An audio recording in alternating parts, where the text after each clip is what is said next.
There we go. We're starting now. All right. Welcome to another episode of QP podcast. I want to say questionable personalities.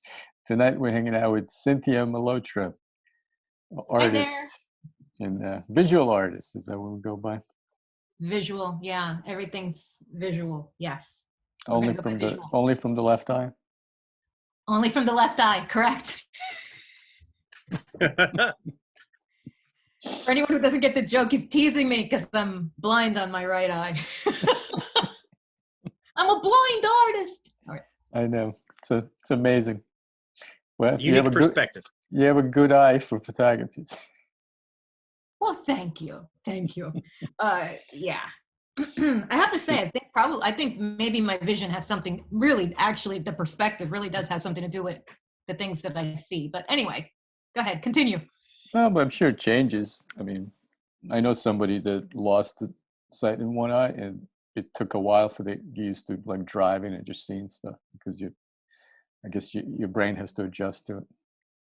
Yeah. But This was from birth, though. but so. yeah, in your case, you don't have an adjustment. It's just what it is. Yeah. So how'd you get started? I don't know. For me, as far as photography is concerned, because that's my major thing is photography, right?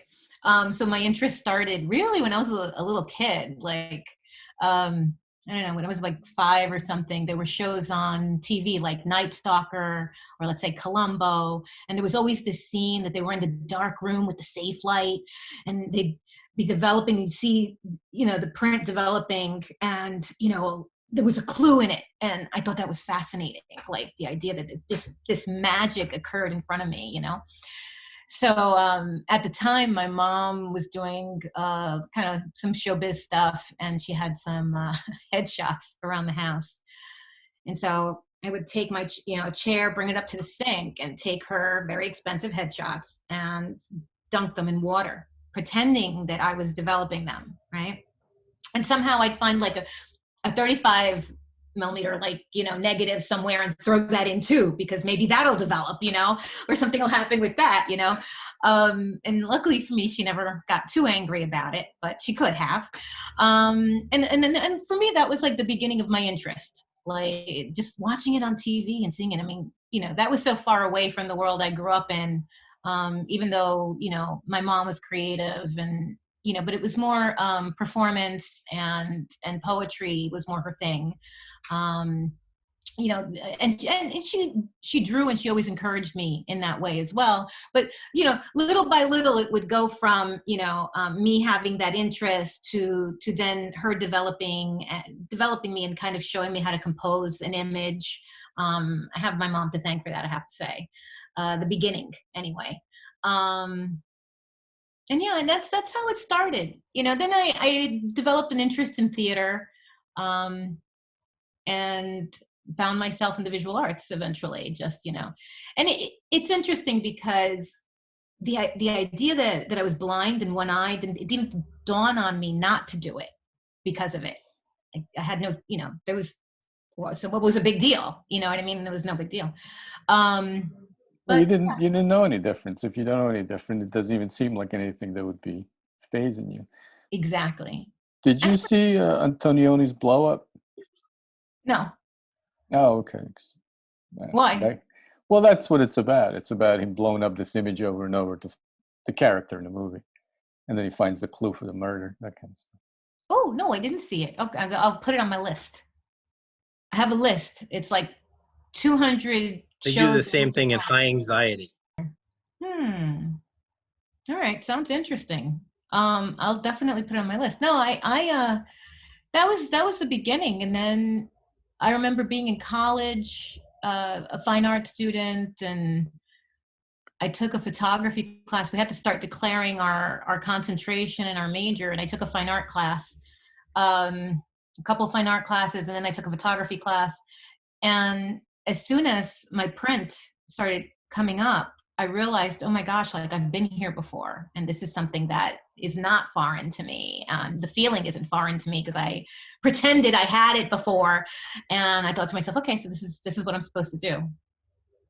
And, it's been a long road ever since. I mean, so after college, I actually really started working in web and print design. And I didn't want to go into photography for a living. I felt that at the time, it was going to I was going to hate it. I didn't want to be somebody's assistant. I didn't want to be someone who sets everything up and gets coffee. I didn't want to do that either. I felt like I would resent it if I did.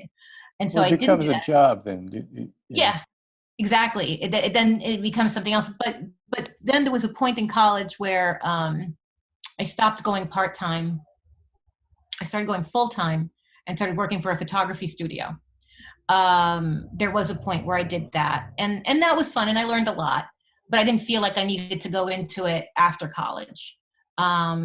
Instead, I kind of went more the web design, multimedia, then to teaching eventually, because I found that I liked it.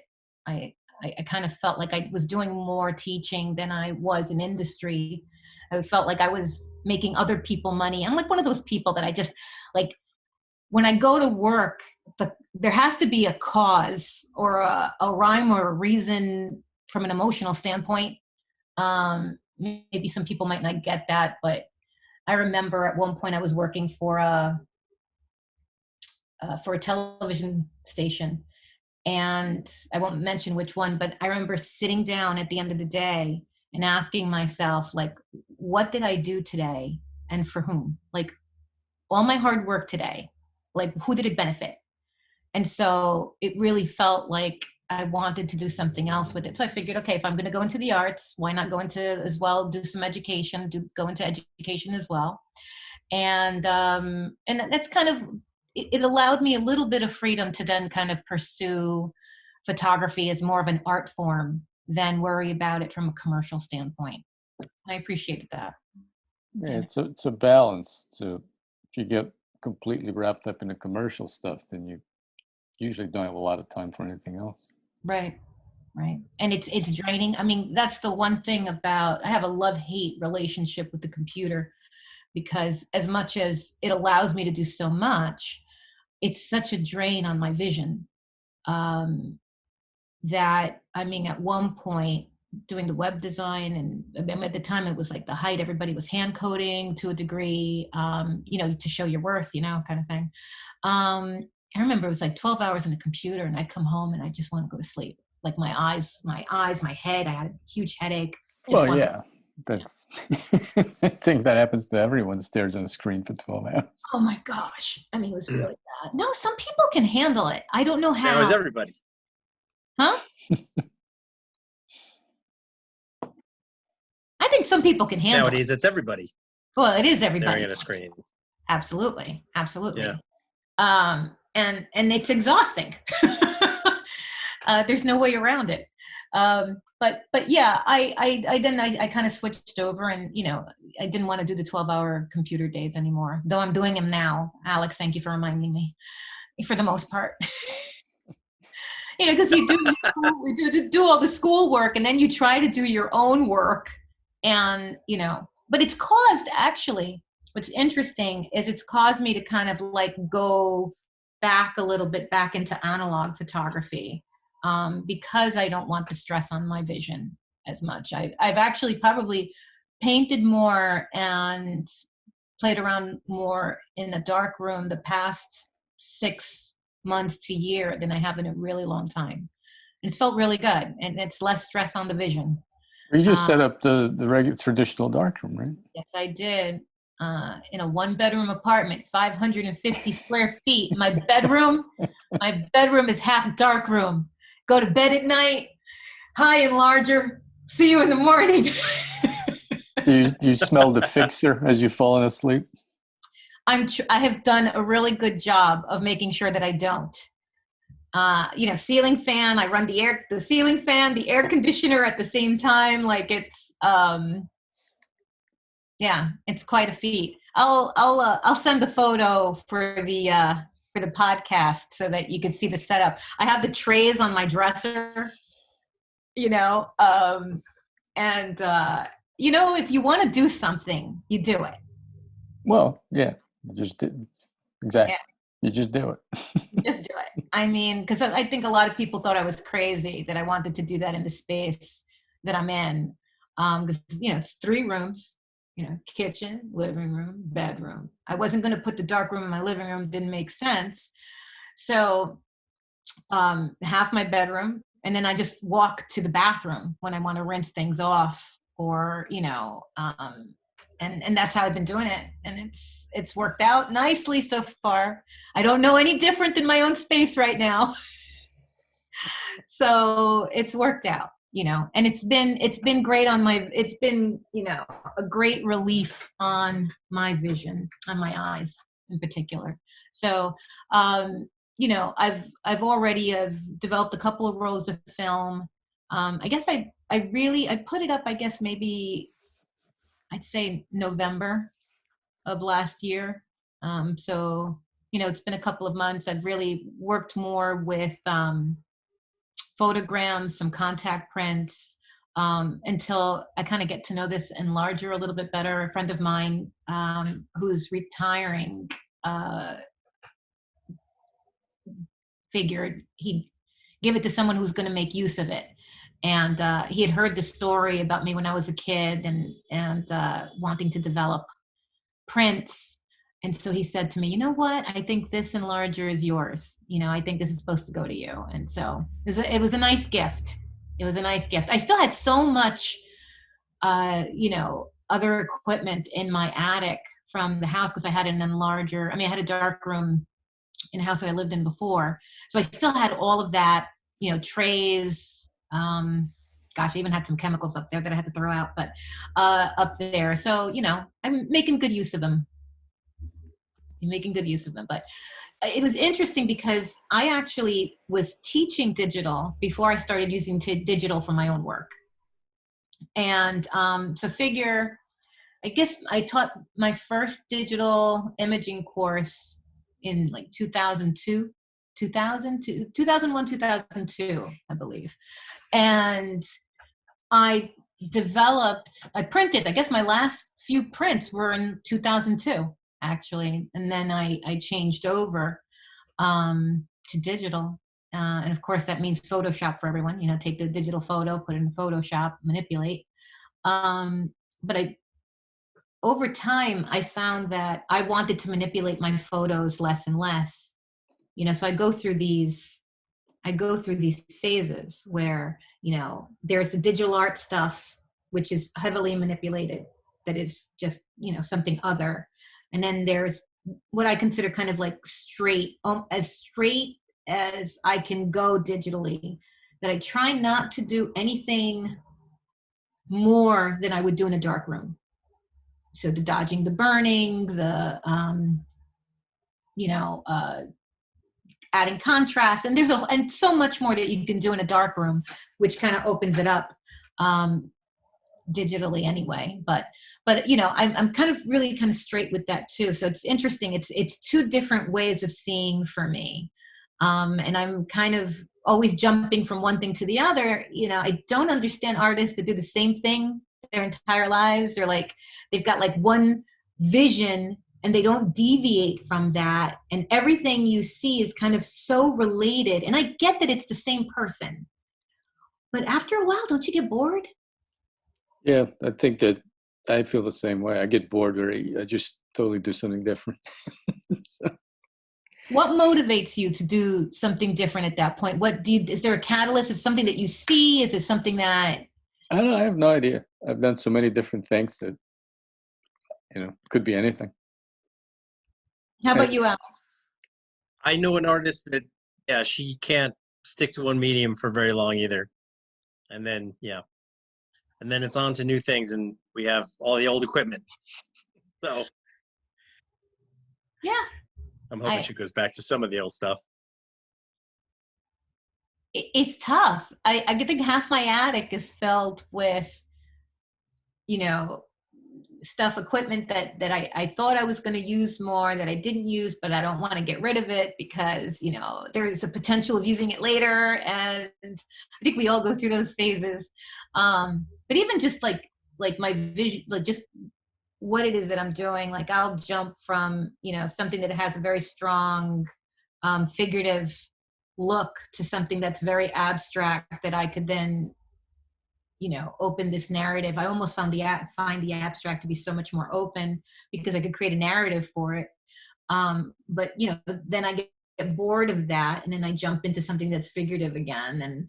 And you know, I don't understand the people who kind of do the same thing over and over and over again. Like after a while, like I think to myself at the end of my life, I want to have experienced so many things and be able to look back at what I created and see the different phases. I mean, I myself, I mean, I know this is going to sound crazy. I'm not the same person I was 6 months ago.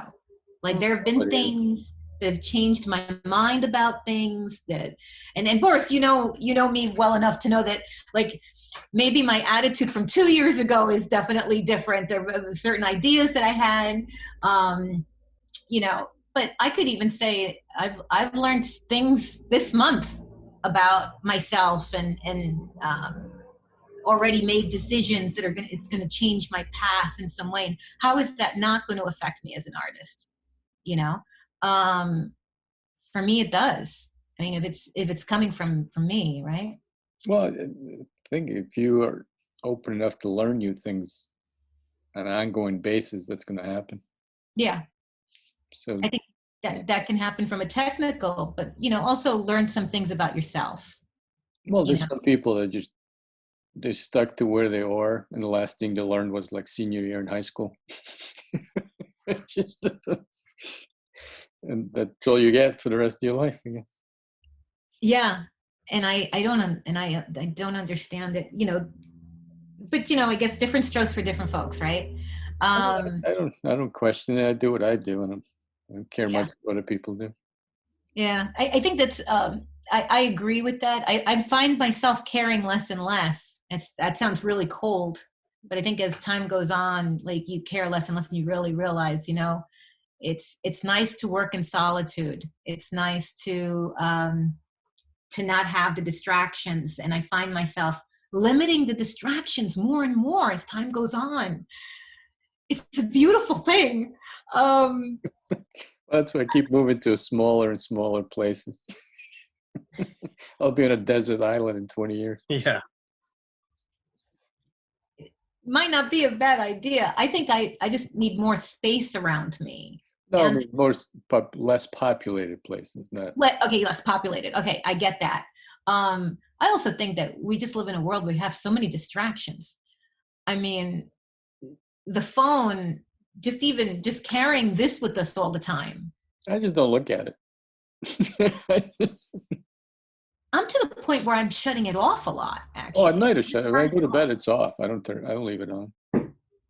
Really? Yep. Yeah, I'm getting to that point actually myself, because I don't. It's just like it's too much between people being able to access you through email, through phone calls, through texting, through social media, through, you know, and I probably, and I'm just talking about straight up my art accounts, like social media that relates to what I do. Like I always find that that's kind of, those are the things that I want to answer first. Those are the things that I want to, you know, because I know it's people that are interested. I had a local show early last year, and I was shocked at how many local people actually reached out to me that just had an interest in photography.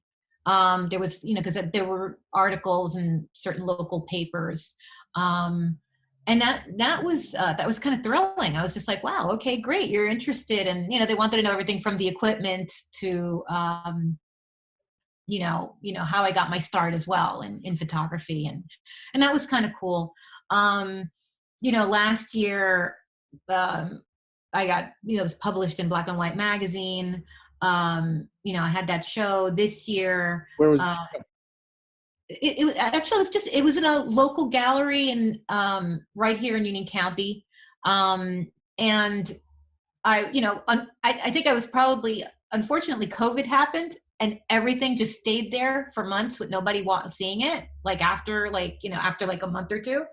And so, I finally got to take it down. I don't know. I want to say it was November. Well, when I you finally should, got to take it when you down. put that on your CV, you should put down the longest exhibited artist in New Jersey. My show was so good, it stayed in the gallery for 6 months. Yeah, I felt so bad. I was just like, and I felt bad only because I wanted the pieces back because I needed to figure out where I was going to store them.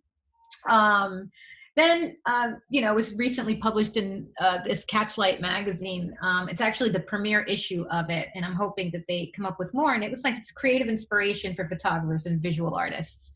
And so, from Instagram and from my website, I have a link where people would be able to order it actually if they were interested. So I wanted to kind of mention that as well. But you know what? Why don't I show you guys? Why don't I show some of my work? Yep. And so Yeah. what I figured. Now, you don't want to see it, do you, Alex? You're like, Alex is like drinking it. I do. Like, I need another drink before. Sorry. I need another drink. I'm going to need another drink for this. What's her name again? My Was it connection Cindy? is very slow, so I'm drinking to cope. With You the guys are artist we're frozen. interviewing, Cindy? Cindy? Okay. So I'm going to take over in just a second. Boris, did you give me the ability to take over? Or I believe you can share the screen. all right. Try So it. If it doesn't work, I'll change it. Yeah, that's fine. For kicks and giggles, I thought it would be nice just to show. So, in college, I was on the 9-year plan to graduate with my undergrad. Okay. Because I worked during the day. Yeah, I was working, and so the last 2 years I got a chance to go full time. And that was good. Again, like you want to do something, you don't let anything get in your way. You do it, I felt that way even about my graduate degree eventually as well. Like, I wanted to do it. So I was going to, by hook or by crook, I wasn't going to complain. I was just going to do it, find a way to do it. And I'm like that about most things in life. So I had a really long time to kind of try to develop myself as far as my vision and what it was that I wanted to do, the elements that I thought were really important. And I found that like nature was important to me. People were important to me. And it's kind of like a theme, a reoccurring theme throughout, what I do over the years. And I didn't see it until I was putting things together for this. And I thought it was interesting. All right, hold on. Let me get this. All right. Yep. All right. So you're going to try to share the screen and then we can see exactly what we're talking about. I'll try to, we're back. I'm going to share the screen. Okay. I'm going to show some, just some, like, very quickly, just some older work, only because it's, again, it was a 9-year stretch, my undergrad. So I really got a chance to kind of use that darkroom. Gosh, it was wonderful. All right. For the days, it was space. All right. There's one thing about the darkroom. Time really flies. I mean, even here when I'm working in my darkroom bedroom, time flies, So some of the things that I did were like, I explored, isolation is a big thing for me. And I think it's because I'm an only child. So like, when I think about things, I'm thinking about it from a perspective of one, because my life has been from a perspective of one. Though I have to say, That's the only perspective you have. It is, but I think that some people are so programmed to be other than that, though. Like, I mean, because I could really enjoy solitude in a way that so many people kind of think is a little odd, but I don't. So a lot of my work, I remember titling a lot of these like View from an Only Child's Playground, because when I was growing up, I mean, sometimes the only person I had to play with was my imagination, was in my imagination. You don't have to share. That answers a lot. It's all yours. So then, I mean, there was a point where I would do these things with time and isolating people in time kind of thing. This was, you know, you could see the high grain. It was like 3200 speed film, like that I went to Grand Central. You can't do this now in Grand Central, like, or in any of the train stations, you know, You're with a arrested. big, what was that? You'll be arrested. Yeah. You really kind of can't. It's kind of, it's a little odd and weird, but yeah, and sad, to be quite honest. Yeah, you'd get arrested. I'll tell you some things that happened recently. Now, let me go to contact prints for a second.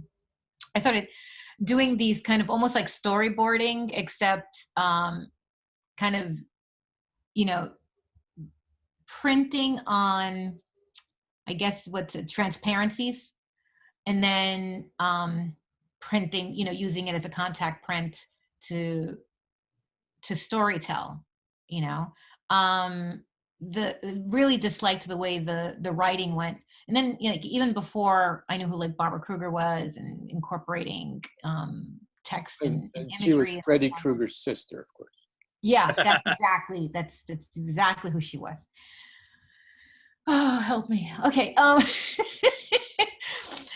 It's like having a sibling, but not. Okay. So I would do things like this, you know, and then I'd use a paintbrush to put a developer. You know, I think everybody went through that phase where they were brushing in the developer and seeing what would happen. You Well, know. it was popular back. It was like what? It's like mid '80s.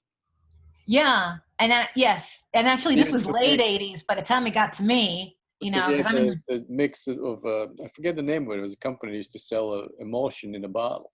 Yes, Liquid Light. Yeah, that's it. Liquid light, and you could Liquid paint on Light. anything and print on it. Yeah. Oh my gosh, yeah. Do you know how many times I would buy fabric? As I had a bottle of Liquid Light, I'd buy fabric to be able to do it, and then I never got to it because I never had the facilities at the time. You know, um, you know, that's always something that that I kind of regret not having the time for. So what ends up happening is down the road, and this kind of goes back to, I guess, my vision. So, you know, now, like, out of school, out of the workforce, I mean, at this point I'm teaching, and I start actually just creating and abstracts just from what I see.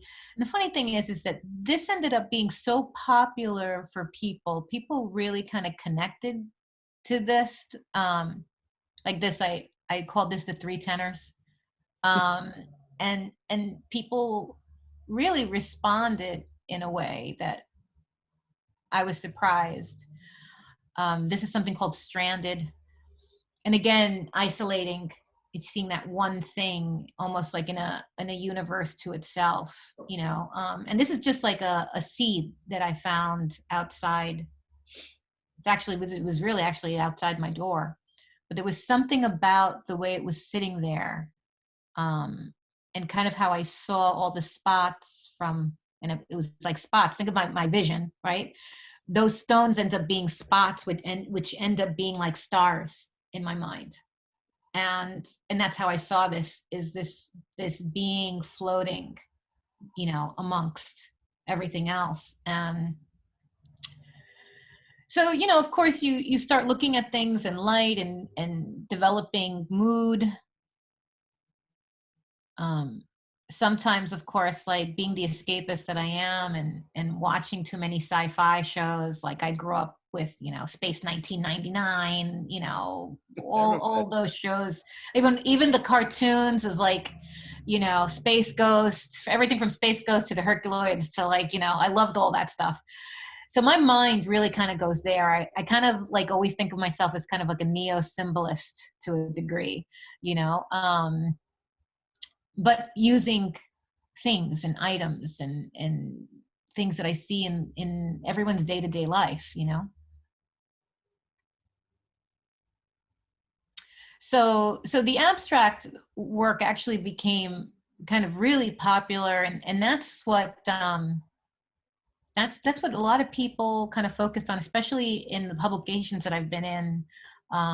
That's really the stuff that gets a lot of attention. I don't know if you guys remember from Sesame Street, the Yip Yips. Yeah. Yeah, the yip yips. When I look at this is a yip yip. And like I found a yip yip, you know, and I used to love those guys that yip, yip, yip, yip, yip, yip, yip, yip, you know, and they just, oh, it's just great stuff, great stuff. So my mind always goes to those places, you know. Then I got to tell you, about 2 years ago, I treated myself to a summer of just doing things that were, you know, a little different, using shadow work. Um, this, like these, actually, there's no Photoshop in this. This is all kind of straight from the camera. And it was just kind of playing around with light and using, you know, painting with light. And the sun in my kitchen comes in so strong in the morning, and it just casted these beautiful shadows. Some of them are double exposures, in camera double exposures, like this one in particular, but there's really no Photoshop afterwards. And it was just an interesting storytelling, creating mood. You know, a lot of people saw it as like a connecting it with a lot of old German black and white movies kind of thing. You know what it reminds me of? I don't know if you saw it, but it's a 1940s experimental film, Meshes of the Afternoon by Maya Deren. Mm-mm. Oh, wait, I'll get to that in just a second. Yeah, no, The shadows, not like these, yeah. yeah. Especially the ant coming through. Huh. I'm going to have to put that on my list too, Boris. See all the things I learned? I'm not going to be the same person tomorrow if I watch all this stuff. Not the whole film, but there's some elements of it with the shadows and the hands that remind me of that. I don't know why. Well, you know, what I appreciated was I had some you know, garland on the windows, and I loved how blurred they looked compared to, let's say, the closer shadow to the wall. And I found it was really good for storytelling. And I mean, these, I have so many more images than these, but that I actually haven't even gone through because I haven't had the time. But then I went back to, and I didn't show you this stuff from college. I did a lot of kind of self-portraiture type stuff. Went back to kind of like including the figure into it. And kind of trying to do these kind of like surreal things with the eyes, and kind of just having some fun with it. And it was just all play and fun, you know. I would, you know, grab all this paper and kind of like just, you know, have this fun with myself, with the imagery, with the light, you know, coming up. And it was this really a nice summer to just explore. And then I took the imagery and I put it into digital more, started playing with Photoshop a little bit more, and other apps actually, that now, I mean, you don't need Photoshop anymore. It's unbelievable what you can do with other types of things. So it's pulling in the figure, and then kind of abstracting a little bit to create like mood or emotion kind of thing. And this was a lot of fun. This is something that was totally different. But I had a lot. I remember you showing me this when I was cracking up. Yeah, it's kind of like almost like a tarot card, you know. Yes. Yeah, absolutely. Yeah, and then, you know, it was interesting how I came up with the square kind of shapes. For me, those are like technology, you know, instead of ones and zeros, you know, this sort of thing that we see constantly. And so this was a lot of fun. I actually really want to do like a side project of a side project of a side project of just doing kind of a series of these. If I ever have the time, like that would be great. Like, you know, I even started kind of playing around. This kind of has like kind of like a woodcut look to it, where I would then, you know, take these images of myself and put them together to tell a story. I actually have a couple of other cells of this in my mind that I really want to focus on that I haven't had the energy to. But, you know, I don't mind showing it because it's like the beginning of something that I'm going to continue on with. And it was a lot of fun. And then using color to kind of isolate basically the emotions themselves, you know. So it was the kind of a lot of fun to do. So that's kind of like more recent work. And then last year, I guess because of COVID, and so we were under lockdown, and so in March of last year, I had a blood vessel break in my eye, and every now and then I have that happen in my good eye, and it was good eye or bad? yeah, it was a good eye, yeah, and you know, every now and then something like that happens. So I kind of decided that I was going to just have fun with it, like what had happened to me and how I'm seeing, and it was very scary actually, because the pain ran through the back of my head. It was very different, but it was just a regular blood vessel popping, but it felt very different. So, I started then kind of playing even more so with surrealism a bit, and having some fun with it. This is in need of a good book. And I kid you not, if you only knew, there's like very little Photoshop in this. This is basically a shadow that's being cast on the wall. And that is a highlight from, if I told you what it was from, you'd laugh, from my scale. I was weighing myself. But for me, because of because of what we were going through at the time, this is now March, April, for me it was, in need of a good book. And so it kind of has a little bit of an alien thing going on. There's a little bit, so it's a fun storytelling again, but like using my imagination and being my escapist self. How I feel watching the news.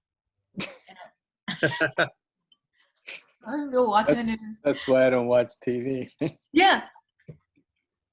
Right here, exactly. That's the feeling. Whoa. Okay. Because there's a little sound effect that goes on in my mind as I watch it, as I look at it. This kind of is inspired by the idea that this is really a time that we can all kind of recreate and reimagine and recreate ourselves to an extent, and hopefully for the better. And so this was, kind of my take on it, that, eventually that's all going to come into focus, from all this static. And let's face it, like the past year and a half, we've been bombarded with media. And so, okay, hopefully eventually everything comes into focus for us, Oh, I'll wait for a second. That Kermit the Frog. I had so much fun. And again, this is with that background and I just thought to myself, you know what, let me just have some fun, making these little kind of movies. And I had made a couple of them that had to do with that little kind of character. And yes, you're right, it's like Kermit the Frog, but it was the easiest thing to do. And it was fun. I've been allowing myself that, how sometimes you take yourself and your art, or art in general, a little too seriously. I try not to. I really do. It's hard because of the way the industry is. And I call the art world an industry, of course, like, everybody takes themselves sometimes so seriously, it's painful. Industry of pretense. Yeah, absolutely. I end up walking away going myself just to work it out, work it off, So, there's this little guy, and then, I had some fun with some still shots, and then with just some video, and kind of combining the two. There's sound to this that's important as well, but again, it was just something to have some fun with and to explore. Have another project in mind as far as exploring video a little bit, and of course I went back to that guy, but that's really where I'm at right now, is seeing these things and you know, this is the stuff that's right now kind of getting some attention, and I appreciate it. I wanted to just, for anybody who is interested, there's my Instagram account. It's of course Cintia.Malhotra. That's my handle on Instagram. And there you'll see a link to a page that has a few of my interviews, my exhibits and publications. And this is like, I'd say, if you wanted to like order one of the publications or something, because there's more than just myself featured in it, as far as the Catch Light publication. But you know, all that is there. Here's something on the stories, the place that I was exhibited in. It's Gallery on the Boulevard. A couple of other places that I was highlighted. And so forth. So it's all there for anyone who's interested. There's also my about, my bio, my statement that's there as well. And so I will stop my sharing there. And there you go, and there you have it. Thank you for sharing. I like a lot of this stuff. At least for me, it looks like there's a story to it. Like I know the images, there's still images, most of them, but it seems like there's always a story. Like you can kind of read into it. Yeah. And honestly, I really do enjoy doing that. That's something that I'm basically going to be pushing more. Yeah, that's something that, because I just enjoy it. It's just, you know, for all the time we have, there isn't time, which is kind of strange. You know, but yeah, no, that's going to be stuff that I'm going to be exploring more and having some more fun with. Because again, like I think again, we forget to have to enjoy what we do. I always have to remind myself. If it's not fun, why do it? I don't know. Because some people. Yeah, and every year you've got new things that you can do because they come out with the new tools. Yeah, agreed. You know, and not, you know, I think also what's happened is like I have a friend or two that, let's say, a lot of the mobile apps now that you could use, and I don't mean on the phone, but let's say on iPad or something like that, they'll poo-poo them right away because, oh, that's mobile. Oh, that's, you know. But my thing is that they allow you to do so much, and, you know, why not explore it? Like, why knock it right away? I mean, you have people that have embraced it left and right. It's just a tool. That's all it is. It doesn't matter. Exactly. And if you look at what's happening with the galleries now and museums, there's so much that's virtual now. It's just amazing how things have changed. And you know, people are not looking down upon those things anymore. Not, you know, they're embracing them and doing things with them. And it's something that I have to say I've always tried to do, is embrace the new thing. I don't have to use it. But I think it's okay to learn about it and to see if there's something that you can incorporate, and to keep moving, you know. I'm a little worried about this time period right now because I see so many people that are standing still or staying. They're hiding in the basement. Yeah. And it worries me, especially young people. And I think it's one of the reasons why I don't mind showing my older work or talking about my journey, because I think that there are so many people that think that they can't right now, who feel that they shouldn't right now, who lack motivation right now. I know I see it definitely as an educator. I see it, and it worries me. And so, you know, I know what my path is. I'm you know, I'm not deviating from my path. I know where I need to go and what I want to do. You know, and I know I'm going to enjoy all the little places I go as I go along, right? But I just worry about the people that are having a hard time just starting right now.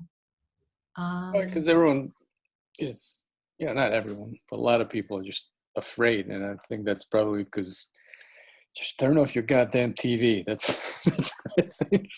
The useless piece of crap, box in your house, just turn it off. Yeah. And I also think that even if you know you have to isolate, you know, because some people are you know, are in the position that they have a lot of medical issues and so forth, fine, but that doesn't mean that you can't be productive in your space, you know, or go forward in your space, learn something new in your space. I mean, I think this is such a time that everyone could do so much self-development, and that scares me, and I'm big on that. I've been big on that since I was that little girl dunking the paper in the water. Like that was, you know, I mean, that That's hadn't. because you used the developer. Should I have a rim shot there? Yeah. Put it in post. I intentionally just stayed quiet. D76, no? D76, imagine, oh my gosh. Yeah, I mean, I'll admit I'm using premixed like Ilford's. I mean, I'm using Ilford liquid. I'm just staying away from the powdered stuff right now. I don't even know if they actually sell the powdered stuff anymore. I guess maybe they do. I guess they do, yes. But yeah, I have to tell you, like, and that's what worries me now. So that's why I don't mind talking about the journey, my journey, and the path and so forth. I kind of like enjoy it. I hope it inspires people. You know, I know I'm not done. I have so much to do, like so many different projects that I want. I'm excited about it. Even with having to isolate, it's like, okay, I get it. It's for the health, everybody's good health and so forth. Okay, so what can I do for myself? Like, what can I do to advance my goal, like, or my pathway? And then again, that worries me, especially for young people. I'm hoping this is going to be helpful for them. Well, part of it is too that I don't think they're taught to think for themselves, and now they're in a position where there's no one telling them what to do, and now they're lost. Well, I'm going to tell you that there's probably a huge gap between the ones that are doing and the ones that aren't. Yeah, the It's the truth. extremes. You get in extremes. You have like 2 or 3% who are doing exceptionally well, and 90% are just stuck. Absolutely. Absolutely. But yeah, but this is the state of things. But you know, like, you know, I have to say, like, I'm one of those people, I really try not to let anything get me down or make me feel sour about anything. Like, I try to continue to motivate and push and say, look, if you really want to do something, you're just going to go out there and do it. You're going to find a way. You know, we all have our pity party for a day or two, but then, you know, you find your way around something. My life could have been very different than it is today. You know, if I would have let myself be swayed by certain things, and if I wasn't goal oriented. I'm very goal oriented. I set a goal for myself and I keep on going. You know, I meet that goal, keep on going, and meet that goal and keep on going. And there's always kind of like a growth thing that's happening. You know, and I think people, you know, are forgetting, you know, I think the more and more we stay home, sometimes, like, the less motivated people are getting about what their vision is or what they want out of life. Well, And that's, most of them just want to be told what to do. yeah. So if anyone's wondering what this has to do with art, it has everything to do with art. Or remember the 2 old dudes in the balcony at Muppet Show? Yeah. There are 3 of us now. That's right. We start booing, and then you end up liking it. So we're three now. Like, you know, I'll be in the middle of you two both, and we'll be on the balcony, just, you know. Okay. Even when I was a kid, those 2 were my favorite characters. Yeah. Oh, I could totally see that. Why is that not even a surprise to me? Yeah. Farce is both of them. Yeah.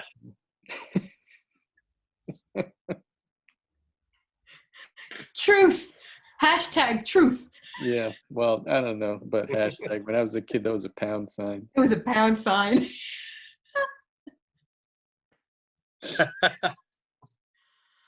Those were the days, my friend. should we wrap it up with this, or Yeah. Yeah. Yeah. Well, thank you very much for the opportunity to talk about my work and to talk to people about my journey. I appreciate it. Well, happy to do it. And was glad to see your pieces of work. So thank you for That was joining us. great. Thank you. Thank you.